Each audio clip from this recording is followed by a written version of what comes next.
कैसे हो बच्चों। आज हम पढ़ने वाले हैं अपनी बहुत इंटरेस्टिंग यूनिट नंबर थर्ड, जिसका नाम है वेव ऑप्टिक्स। यहाँ पर हम वेव्स के फिनोमेना की बात करते हैं, वेव्स के नेचर की बात करते हैं कि हमारा वेव का नेचर कैसा होगा जब वो डिफ्लेक्ट होगी, कैसा नेचर होगा जब वो इंटरफेरेंस करेगी, वेव होती क्या है। वेव की स्टडी फुल्ली तरीके से करने की यूनिट है हमारी थ्री। यानी कि यहाँ पर हम सारी प्रॉपर्टी को डिस्कस करेंगे भाई। डिफ्रैक्शन में क्या होगा, इंटरफ्रेंस में क्या होगा, एम्पलीट्यूड क्या होता है वेव का, वेव कैसे चलती है, वेव प्रोपोगेशन क्या होता है ना बच्चों। फ्रीक्वेंसी क्या होती है, सिंगल डिफ्रैक्शन क्या होता है, सिंगल स्लिट क्या होता है, सिंगल डबल स्लिट डिफ्रैक्शन क्या होता है, एंड स्लिट डिफ्रैक्शन क्या होता है, interference due to the thin film क्या होता है, बेस शेप कैसा होता है, न्यूटन रिंग से कैसा होता है, सब कुछ डिटेल में पढ़ेंगे। कोहेरेंट सोर्स क्या होते हैं, सब कुछ। पाथ डिफरेंस क्या होता है, इनके बीच में रिलेशन क्या होता है, फेस और पाथ डिफरेंस के बीच में। ये ही हमारी बेसिकली थर्ड थर्ड यूनिट है, यानी कि वेव की प्रॉपर्टी को पढ़ना। और किसके फॉर्म में, इंटरफेरेंस और डिफ्रैक्शन की फॉर्म में। तो सबसे पहले हमें जानना क्या है बच्चों, सबसे पहले हमें जानना है क्या होती है वेव। हमारी वेव का नेचर कैसा होता है बच्चों, वेव का नेचर होता है साइनसोइडल, यानी कि इस तरीके से हमारी वेव चलती है। यानी कि ऊपर वाले हिस्से को क्रस्ट बोल देते हैं, नीचे वाले हिस्से को ट्रफ्ट बोल देते हैं, और यहाँ से लेके यहाँ तक की दूरी को हम बोलते हैं, बॉटम से लेकर अब तक अप की दूरी को एम्पलीट्यूड। यानी कि ये होता है वेव का एम्पलीट्यूड। और वेव स्टार्ट कहाँ से हुई थी, इस पॉइंट से। और जब ये वेव कंप्लीटली एक सर्किल यानी कि एक पूरा एक पाथ अपना चल लेती है, इस डिस्टेंस को, इसके बीच के डिस्टेंस को हम क्या बोलते हैं, वेवलेंथ, लैम्डा। ऊपर वाले हिस्से को हम क्रस्ट बोल देते हैं, नीचे वाले हिस्से को हम ट्रफ्ट बोल देते हैं। सिंपल बात है बच्चों, इस तरीके से हम वेव चलती है, हमारी वेव चलती है, और इसमें सारे के सारे जितने भी हमारे पैरामीटर यूज होने वाले हैं हमने यहाँ पर डिफाइन कर दिए हैं। अब आते हैं बच्चों, व्हाट इज द डिफ्रैक्शन और व्हाट इज द इंटरफेरेंस। भाई डिफ्रैक्शन क्या है, डिफ्रैक्शन सिंपल सी बात नहीं है, नाम से ही नहीं पता चल रहा, डिफ्लेक्ट हो जाना। कोई वेव आई, किसी किसी भी चीज से टकराई, एज से टकराई किसी के, डिफ्लेक्ट हो गई, बात खत्म हुई। इसे डिफ्लेक्शन बोलते हैं। ये तो होता है डिफ्रैक्शन, यानी कि वेव आई, किसी एक स्लिट से टकराई, स्लिट मतलब नैरो गैप पे गई वो, और उससे जो किनारे होंगे उससे डिफ्लेक्ट होगी, मुड़ गई, यानी कि वेव का मुड़ जाना ही क्या है, डिफ्लेक्शन। इसे ठीक से पढ़ेंगे हम आगे जाके। दूसरी बात है ये इंटरफेरेंस। इंटरफेरेंस क्या है बच्चों, ये इंटरेस्टिंग है, ये दोनों चीजें बहुत बहुत इंटरेस्टिंग है। अब समझो बच्चों, इंटरफेरेंस, इंटरफेरेंस का मतलब है इंटरफेयर करना। अब कोई भी चीज इंटरफेयर कब करेगी, इंटरफेयर दो बच्चे आपस में ही तो कर सकते हैं। क्या एक बच्चा करेगा इंटरफेयर अपने आप को ही, नहीं। यानी कि कोई दूसरा बच्चा अगर आएगा उसके पास तभी तो इंटरफेयर होगा वो किसी दूसरे से, ऑब्वियसली यही तो चीज है। तो इसका मतलब क्या है, इंटरफेरेंस हमेशा दो वेव के बीच में होगा। डिफ्रैक्शन एक वेव से हो जाएगा, भी डिफ्लेक्ट तो एक हो सकता है ना, लेकिन इंटरफेरेंस हमेशा दो के बीच होगा। दो वेव के बीच में होगा तो ऑब्वियसली हमें ऐसी वेव बनानी पड़ेगी जो कि कोहेरेंट हो। अब बात आती है भाई, इंटरफेरेंस कोहेरेंट के बीच में ही क्यों ले रहे हैं, क्या है कोहेरेंट, क्या है कोहेरेंट सोर्स, क्यों हम इसकी बात कर रहे हैं। इसकी इसलिए बात कर रहे हैं बच्चों हम, समझो कि हमें पैटर्न पढ़ना है कि कैसे दो वेव इंटरफेयर करें। मतलब दो बच्चे आपस में इंटरफेयर करके दोस्ती कर रहे हैं, है ना बच्चों। तो हमें ये पढ़ना है कि सच में वे दोस्त हैं या फिर वे आपस में दोस्त नहीं है, वे आपस में दुश्मन है।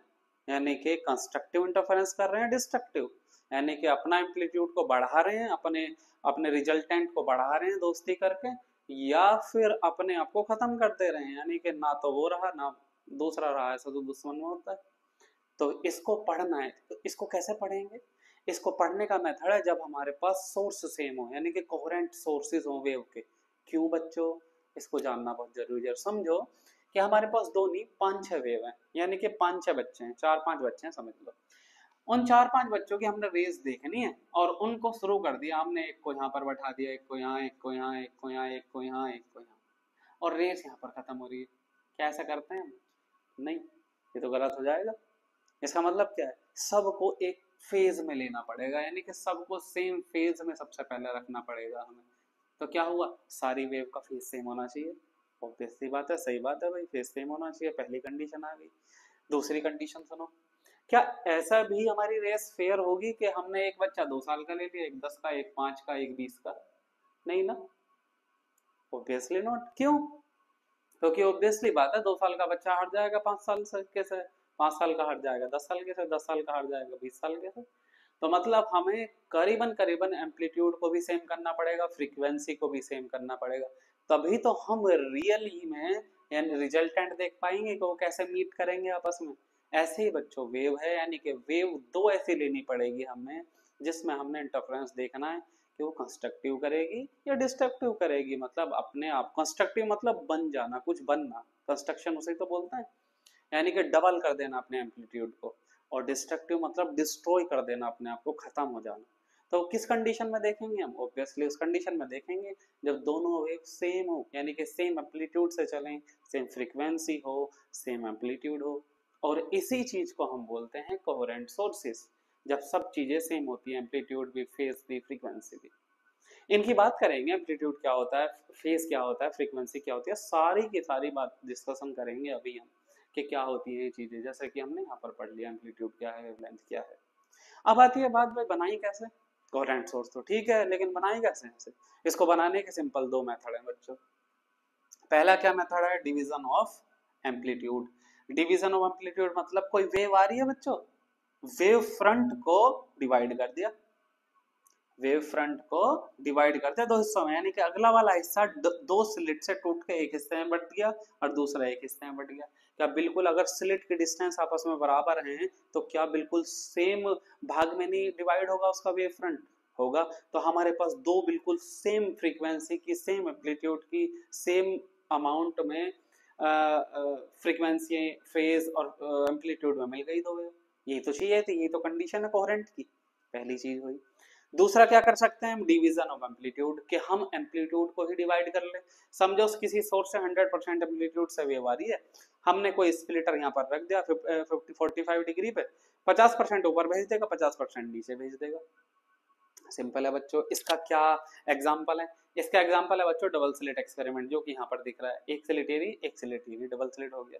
ये कौन सा है? Newton's ring. आगे पढ़ेंगे हम न्यूटन्स रिंग को बहुत डिटेल में, बहुत मस्त तरीके से। तो ये हुआ बच्चों बेसिक इंट्रोडक्शन किसका, कैसे हमने चलना है, कैसे डिफ्रैक्शन करना है, कैसे इंटरफेरेंस होगा, क्यों हम इंटर कोहेरेंट सोर्स यूज कर रहे हैं, कोहेरेंट सोर्स के मेथड क्या है, समझे आप? इसे बोलते हैं नॉलेज। क्यों हमने कोहेरेंट सोर्स यूज किए हैं? इसलिए किए हैं। हम पढ़ते हैं या किसी से सुनते हैं या फिर यूट्यूब पर देखते हैं कि हाँ भाई कोहेरेंट सोर्स यूज करने, तभी हमारा इंटरफेरेंस होगा। करने क्यों है भाई? कंडीशन क्या है उसकी? कंडीशन ये है इसलिए करने। ये पहली बात हुई। आगे चलो बच्चों, अब हम पढ़ते हैं डिस्ट्रक्टिव और कंस्ट्रक्टिव इंटरफेरेंस, मतलब दो वेव आपस में जुड़ती कैसे हैं। अगर वो कंस्ट्रक्टिव इंटरफेरेंस बना रही है तो कैसे करेगी, डिस्ट्रक्टिव हो रही है तो कैसे करेगी। देखो बच्चों सिंपल डायग्राम में एक वेव इस तरीके से चल रही है, हमने मान लिया अपर हिस्सा यानी कि क्रस्ट का एम्पलीट्यूड 1 है और ट्रफ का -1 है। ऐसे ही सेम, बिल्कुल सेम टू सेम वेव बना ली है, जिसका फाई क्या है बच्चों? हमारा फाई 0 है, यानी कि फेज, फाई मान रहे हैं हम फेज। फेज किसे बोलते हैं बच्चों? ये जो फेज है इसका, ये वाला ऊपर वाला हिस्सा, नीचे वाला किस एंगल से घूम रही है। तो बच्चों इक्वल है एकदम, देखो जैसे जितने ये है जितना उतना ये, इतना ये उतना ये, यानी कि फाई कितना दोनों के बीच में? 0, यानी कि फेज डिफरेंस कुछ नहीं है, यानी कि दोनों फुल्ली कोहेरेंट है।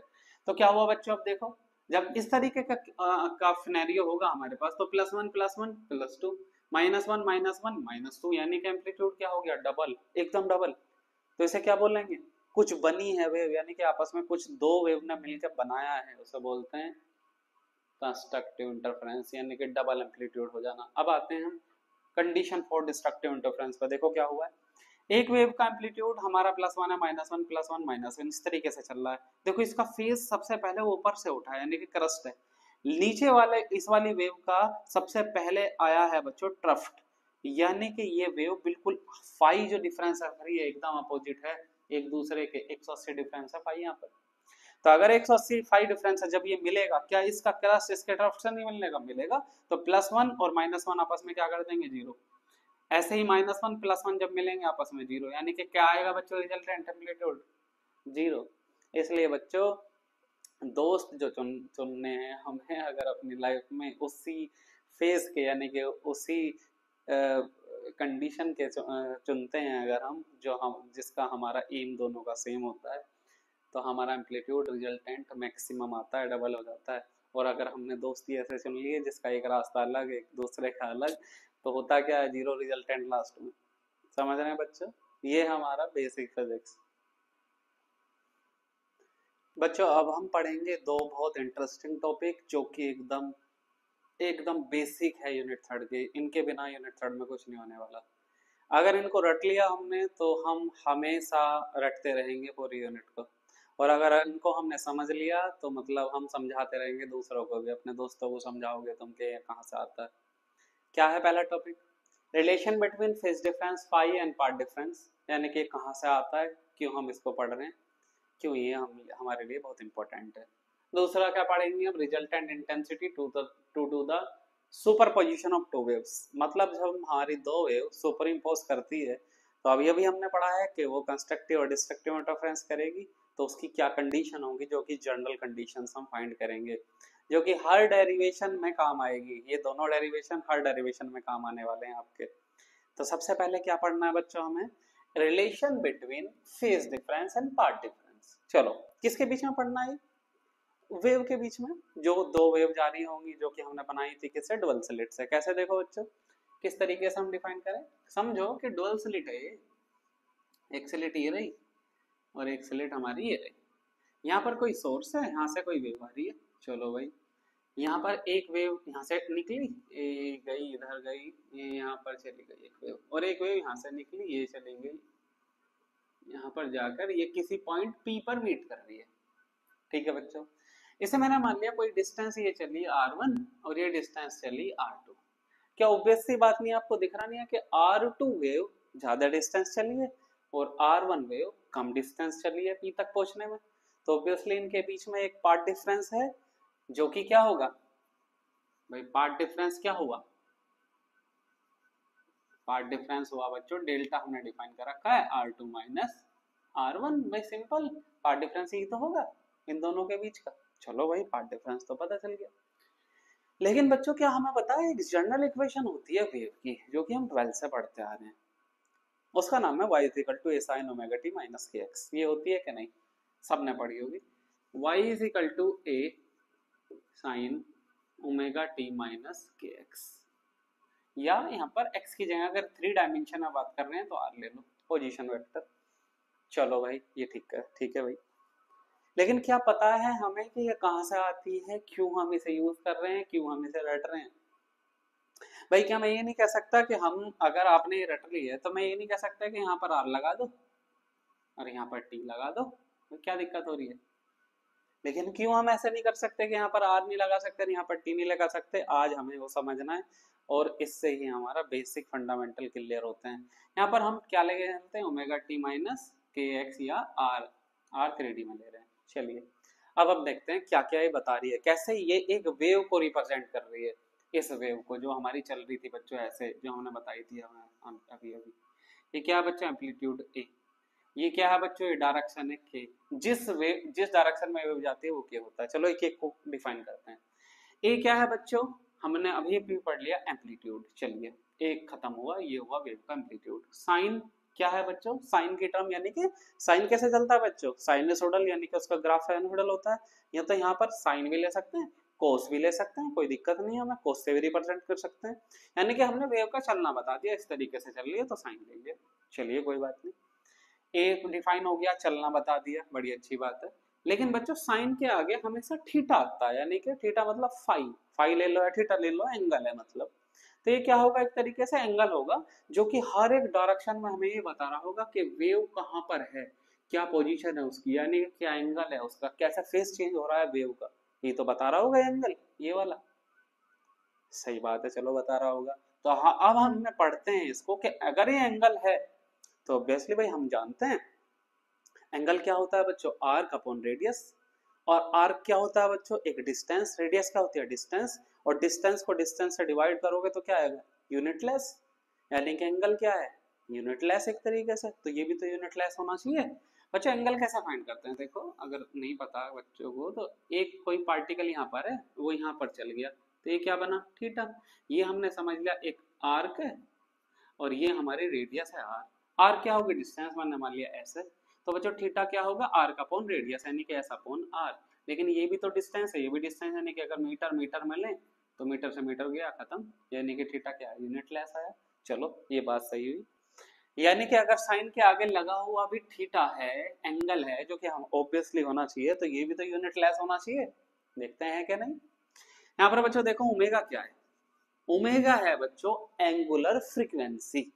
मतलब कोई वेव अगर चली है, जैसे कि बच्चों एक वेव है ये वेव समझो, एक वेव ने यहां से चल के यहां पर गई है, क्या इसने एक सर्किल नहीं बनाया, देखो हाफ सर्कल ये रहा, 1/2 पार्ट इसका और 1/2 पार्ट ये रहा। अगर हम इसको मिला दें दोनों पार्ट को, तो ये पूरा 2 पाई एंगल घूमेगा, घूमेगा क्या नहीं। तो इसलिए 2 पाई एंगल जब घूम रहा है कोई, तो एंगुलर चीज आई है, तो ऑब्वियसली 2 पाई लगा दिया और फ्रीक्वेंसी न्यू होती है, बन गया इसका फॉर्मूला 2 पाई न्यू, क्योंकि 2 पाई तो घूमेगा मैक्सिमम, कोई घूमेगा तो एक, सही बात है।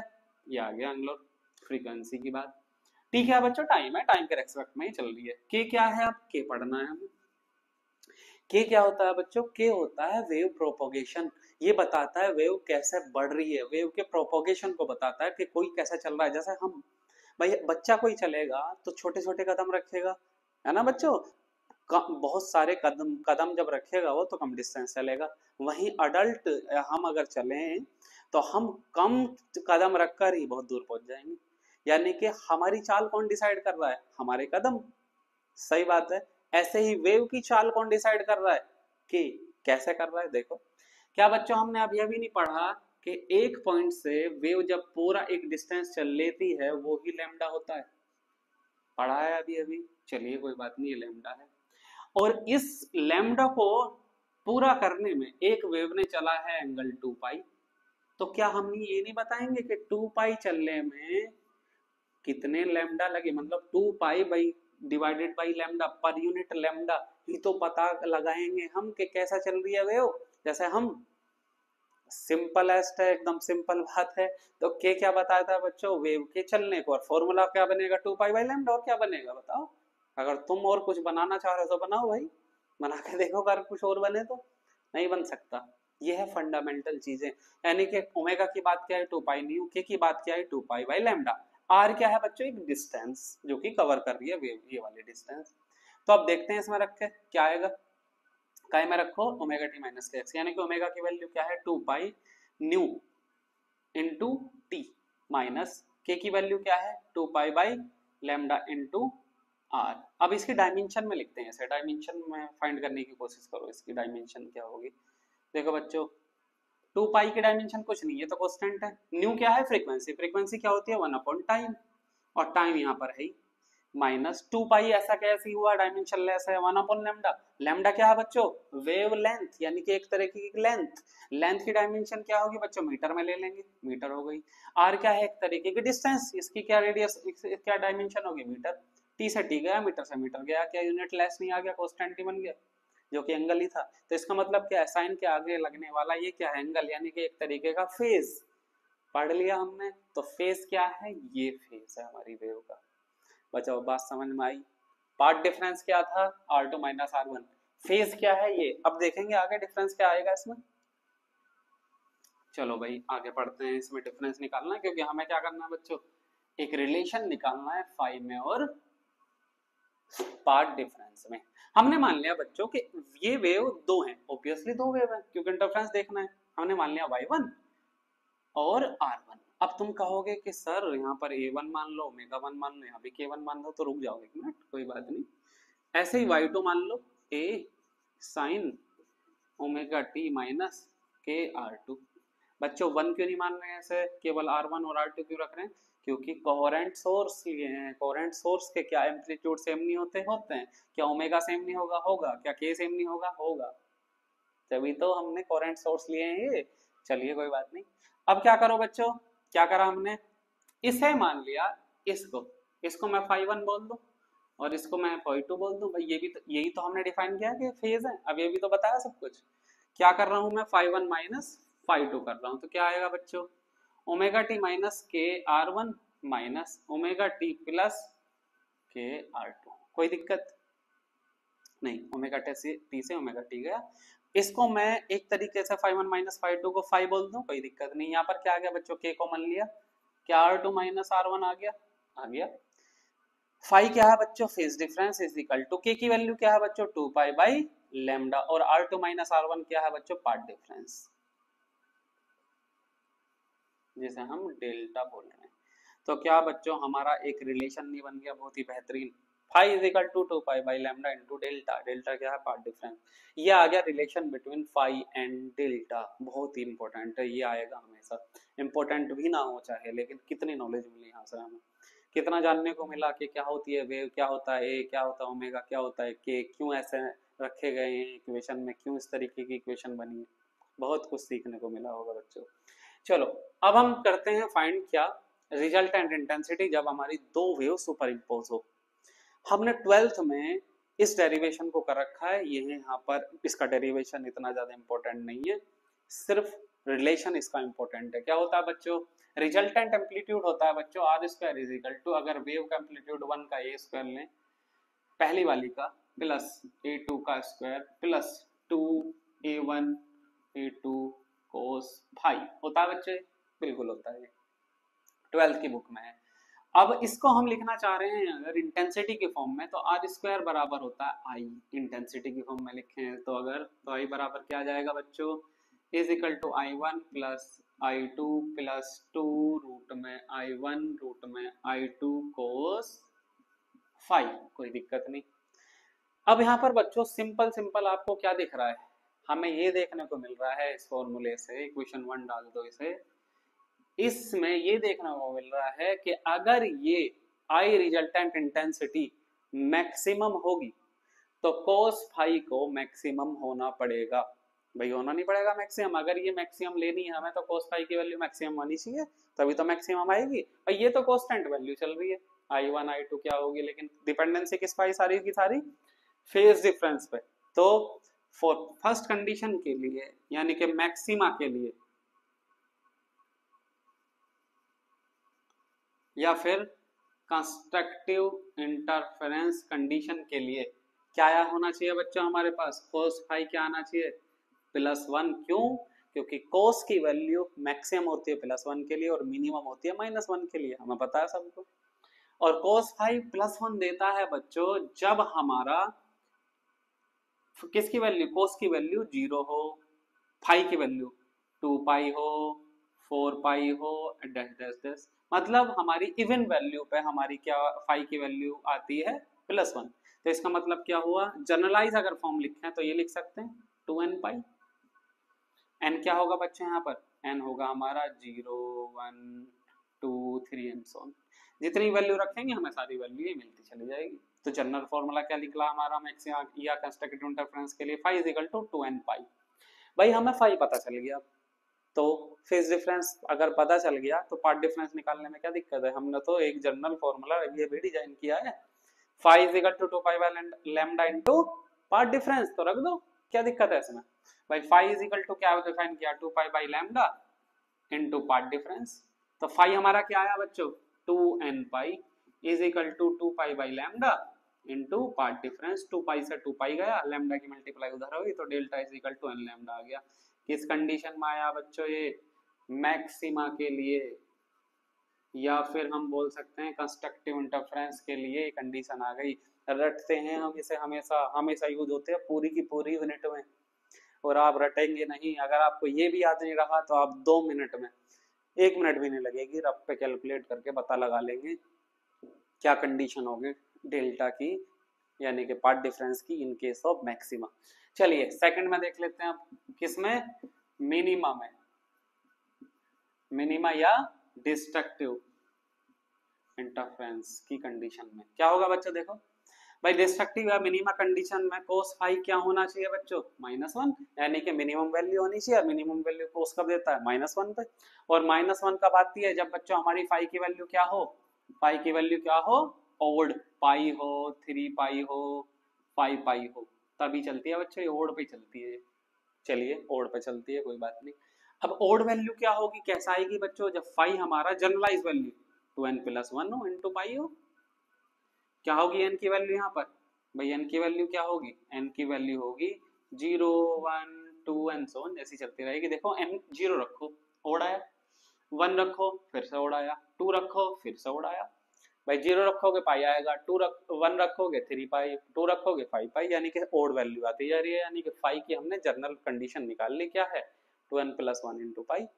अब हमें पार्ट डिफरेंस फिर से फाइंड करना है, ऑब्वियसली फॉर्मूला रख दो, हमें पता है फाई इज इक्वल टू होता है 2 pi by lambda into delta. रख दो फाई की वैल्यू, क्या क्या है बच्चों फाई की value 2n plus 1 into pi is equal to 2 pi by lambda into delta. Pi से पाई कटा, लैम्डा की मल्टीप्लाई इधर करा दो और 2 नीचे आ जाएगा, तो क्या आ गई बच्चों value 2n plus 1 lambda by 2। Kids की कंडीशन आ गई, कंडीशन फॉर मिनिमा।